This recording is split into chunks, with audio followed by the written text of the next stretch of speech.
Assalamualaikum warahmatullahi wabarakatuh. Welcome back ke my YouTube channel HKL ID Produksi. Kali ini kita kembali lagi di podcast cerita horor bersama Babang Haikal. Kali ini kita akan bercerita horor tentang pintu di ujung lorong. Cekidot. Malam itu hujan turun sangat lebat disertai petir yang sesekali menyambar hingga memecah kegelapan. Andi baru saja pulang lembur dan masuk ke rumah warisan neneknya yang sudah agak tua. Rumah itu besar, berdebu dan selalu terasa dingin meski siang hari. Ia berjalan menuju kamarnya di lantai 2. Lorongnya panjang, hanya diterangi satu lampu kuning remang-remang yang berkedip. Di ujung lorong ada sebuah pintu kayu tua yang selalu terkunci. Sejak kecil, neneknya selalu melarangnya mendekat, berkata, "Jangan pernah buka pintu itu, apalagi saat malam hujan." Namun, malam itu Andi melihat sesuatu yang aneh. Pintu itu sedikit terbuka. Jantungnya berdebar. Ia yakin tadi masih tertutup rapat. Rasa penasaran mengalahkan rasa takutnya. Perlahan ia melangkah mendekat. Suara detak jam dinding terdengar sangat keras, seolah berirama dengan detak jantungnya. Saat ia sampai di depan pintu, ia mencium bau yang sangat aneh. Campuran bau tanah basah dan bunga yang sudah membusuk. Dari celah pintu terdengar suara pelan, seolah seorang sedang memanggil namanya dengan suara yang sangat lembut dan berat. "Andi, Andi." Tangan Andi gemetar, menyentuh gagang pintu yang dingin dan berkarat. Perlahan-lahan ia mendorongnya terbuka lebar. Ruangan itu gelap, gulita. Tidak ada jendela, tidak ada perabotan. Namun, di tengah ruangan tampak sosok berdiri, membelakangi. Dia mengenakan gaun putih yang sudah lusuh. "Siapa kamu?" tanya Andi dengan suara tercekik. Sosok itu perlahan menoleh. Wajahnya pucat, pasih, matanya kosong tanpa pupil, dan bibirnya tersenyum lebar, terlalu lebar hingga menyentuh kedua telinga. Suaranya kini bergema di seluruh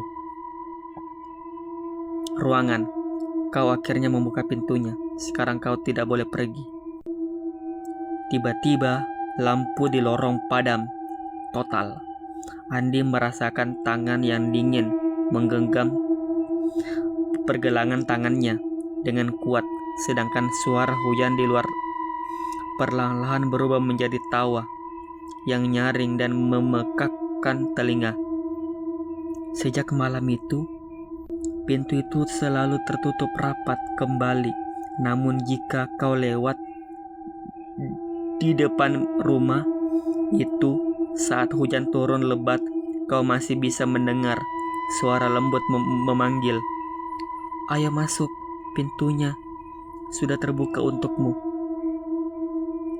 Tangan Andi berusaha melepaskan genggaman itu.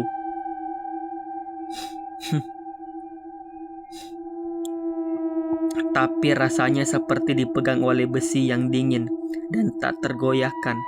Sosok itu melangkah mendekat dan Andi bisa melihat dengan jelas. Kakinya tidak menyentuh lantai, melayang perlahan di atas debu. "Kau tahu kenapa pintu ini selalu dikunci?" bisik-bisik sosok itu. Senyumnya semakin melebar. karena ini tempatku menunggu. Nenekmu berjanji akan menggantikan tempatnya, tapi dia malah pergi lebih dulu. Sekarang giliranmu. Tiba-tiba Andi teringat sesuatu. Di saku bajunya ada kunci tua yang selalu dibawanya. Kunci yang ditemukannya di kotak barang peninggalan neneknya. Pagi itu tanpa berpikir panjang, ia merogoh saku, mengayunkan kunci itu ke arah sosok itu tersebut sambil berteriak, "Ini bukan tempatku, lepaskan aku." Saat kunci itu menyentuh udara di depan sosok itu, terdengar suara seperti kaca pecah. Cahaya samar memancar dari kunci itu, membuat sosok itu berteriak keras. Suara yang bukan suara manusia, melainkan campuran angin dan jeritan. Genggaman di pergelangan Andi melemah dan sosok itu mundur perlahan ke dalam kegelapan ruangan. "Kau belum selesai," suara itu bergema semakin pelan.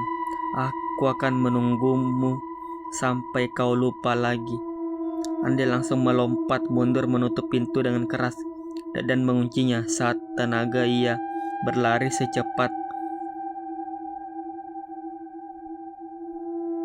secepatnya menuruni tangga, tidak berani menoleh ke belakang.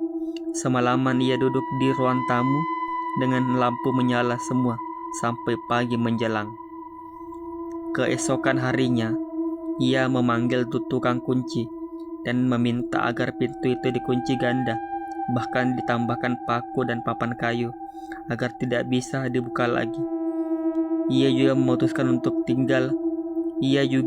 memutuskan untuk tidak tinggal di rumah itu sendirian lagi. Namun, setiap kali hujan turun lebat dan petir menyambar, Andi masih bisa mendengar suara samar dari arah lorong atas. "Andi, pintunya terkunci lagi, tapi tidak selamanya." Dan di balik papan kayu yang menutup pintu itu, tergores garis tipis yang semakin panjang. Setiap harinya, seolah ada sesuatu di dalam yang harus terus berusaha keluar, menunggu saat yang tepat untuk memanggil lagi. Oke, cekidot. Sampai di sini dulu cerita podcast horor. Dan sampai jumpa di cerita podcast horor berikutnya. Bye-bye.